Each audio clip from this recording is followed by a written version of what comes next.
in which our protagonists, Anna and Levine, finally meet, and in which one of their tales comes to an end.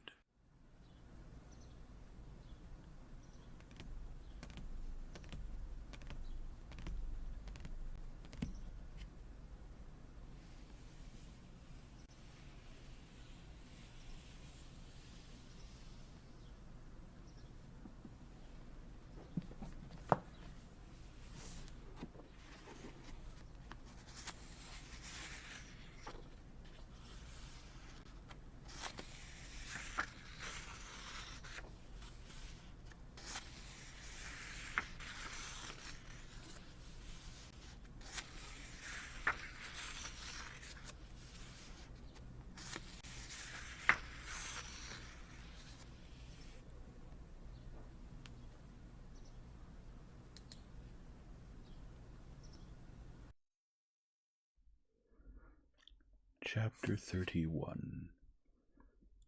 The bell rang. Some young men went by, ugly, insolent, and hurried, and at the same time conscious of the impression they produced. Pyotr also crossed the room in his livery and gaiters with a dull, animal face, and came up to her in order to escort her to the train. The noisy men quieted down when she passed them on the platform, and one whispered something about her to another.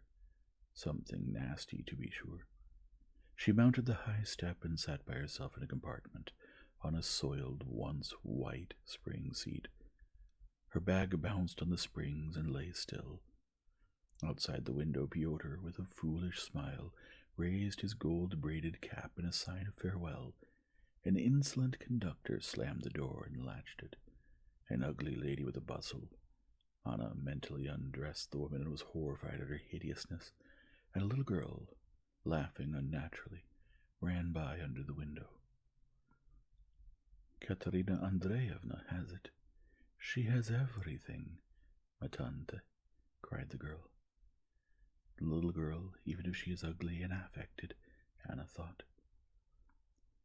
So not to see anyone, she quickly got up and sat at the opposite window in the empty carriage. A dirty, ugly muzhik in a peaked cap, his matted hair sticking out from under it, passed by the window, bending down to the wheels of the carriage. There's something familiar about that hideous muzhik, thought Anna, and recalling her dream, she stepped away to the opposite door, trembling with fear. The conductor was opening the door, letting in a husband and wife. Would you like to get out? Anna did not reply. Neither the conductor nor the people who entered noticed the expression of terror on her face under the veil. She went back to her corner and sat down. The couple sat on the opposite side, studying her dress attentively but surreptitiously. Anna found both husband and wife repulsive. The husband asked whether she would allow him to smoke, obviously not in order to smoke, but in order to strike up a conversation with her. Having received her consent, he began talking with his wife in French about things he needed to talk about still less than he needed to smoke. They said foolish things in an affected way, only so that she would overhear them. Anna saw how clearly sick they were of each other, and how they hated each other, and it was impossible not to hate such pathetically ugly people. The second bell rang, and it was followed by the moving of luggage, noise, shouting, laughter. It was so clear to Anna that no one had anything to be glad about, that this laughter irritated her painfully, and she would have liked to stop her ears so as not to hear it. Finally the third bell rang, the whistle sounded, the engine screeched, the chain jerked, and the man crossed himself. It would be interesting to ask him what he means by that, thought Anna, looking at him spitefully. She was gazing out of the window past the lady at the people who, as if rolling backwards, were standing on the platform seeing the train off. Rhythmically jolting over the joints of the tracks, the carriage in which Anna sat rolled past the platform. The brick wall, the signal disc, other carriages, the well-oiled, smooth rolling wheels, rang slightly over the rails. The window lit up with bright evening sunlight, and the breeze played with the curtain, Anna forgot her companions in the carriage, and to the slight rocking of the train, breathing in the fresh air, again began to think. Yes, where did I leave off? At the fact that I'm unable to think up a situation in which life would not be suffering, that we're all created in order to suffer, that we all know it and keep thinking up ways of deceiving ourselves. But if you see the truth, what can you do? Man has been given reason in order to rid himself of that which troubles him, the lady said in French, obviously pleased with her phrase and grimacing with her tongue between her teeth. The words were like a response to Anna's thought. To rid himself of that which troubles, Anna repeated, and glancing at the red-cheeked husband and the thin wife, she realized that the sickly wife considered herself a misunderstood woman, and that her husband deceived her and supported her in this opinion of herself. It was as if Anna could see their story and all the hidden corners of their souls, turning her light on them. But there was nothing interesting there, and she went on with her thinking. Yes, it troubles me very much, and reason was given us in order to rid ourselves of it. So I must rid myself of it. Why not put out the candle if there's nothing more to look at? If it's vile to look at it all. But how? Why was that conductor running along the footboard? Why are those young men in the other carriage shouting? Why do they talk? Why do they laugh? It's all untrue, all a lie, all deceit, all evil.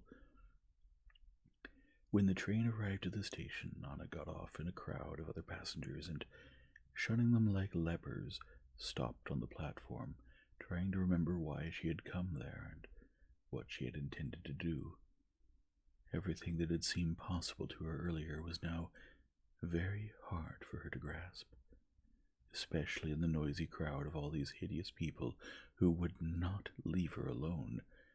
Attendants came running up to her, offering their services, the young men stomping their heels on the boards of the platform and talking loudly, looking her over. The people she met stepped aside the wrong way.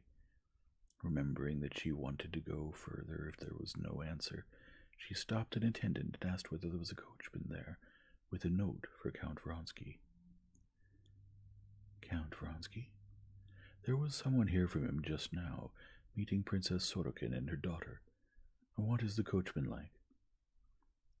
As she was speaking with the attendant, the coachman, Mikhaila, red-cheeked, cheerful, in smart blue jacket with a watch chain, obviously proud of having fulfilled his errand so well, came up to her and handed her a note.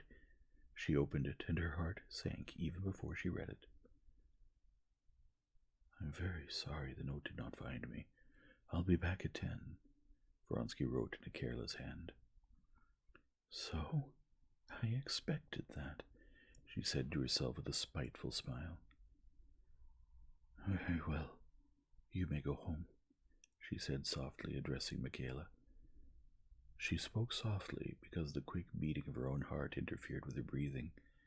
No, I won't let you torment me, she thought, addressing her threat not to him, not to herself, but to the one who made her suffer, and she walked along the platform past the station house. Two maids who were pacing the platform bent their heads back, looking at her and voicing their thoughts about her clothes. The real thing, they said of the lace she was wearing. The young men would not leave her alone. They passed by again, peering into her face, laughing and shouting something in unnatural voices. The station master, as he passed by, asked whether she would be getting on the train. A boy selling kvass could not take his eyes off of her. My God, where to go?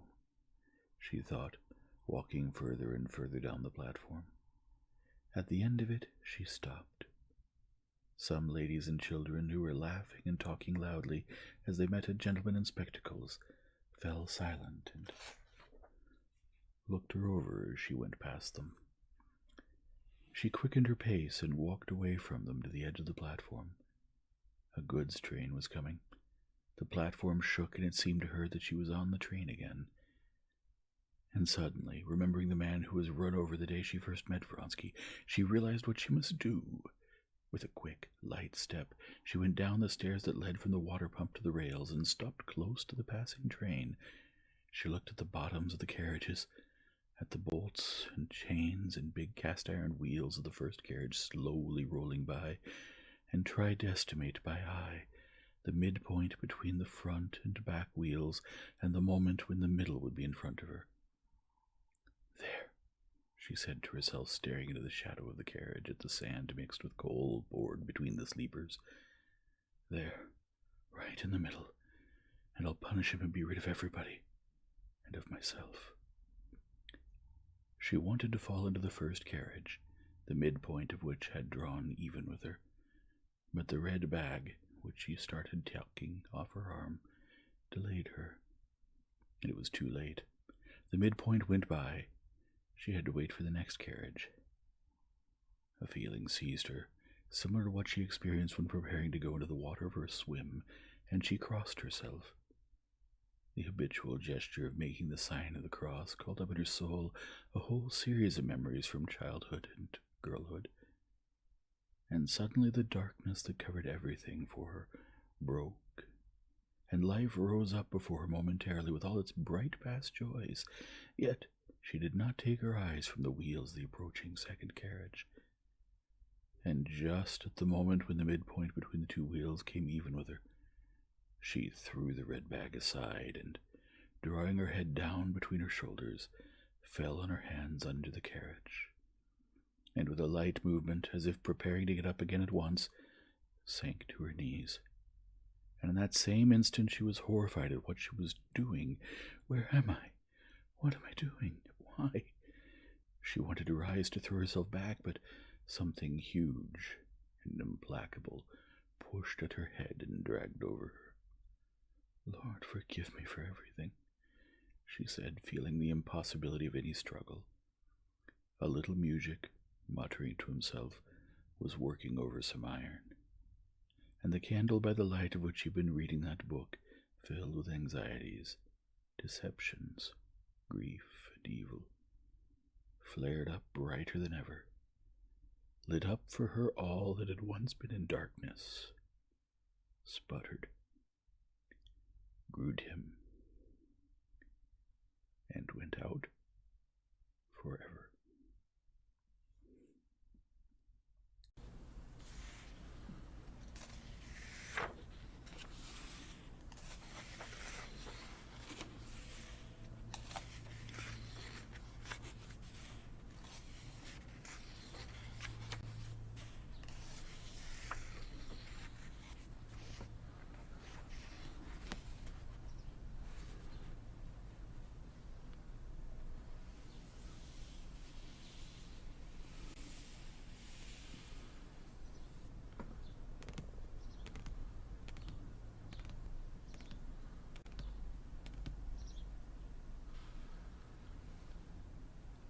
If you enjoy this format, please leave a like and subscribe and return tomorrow for the next chapter.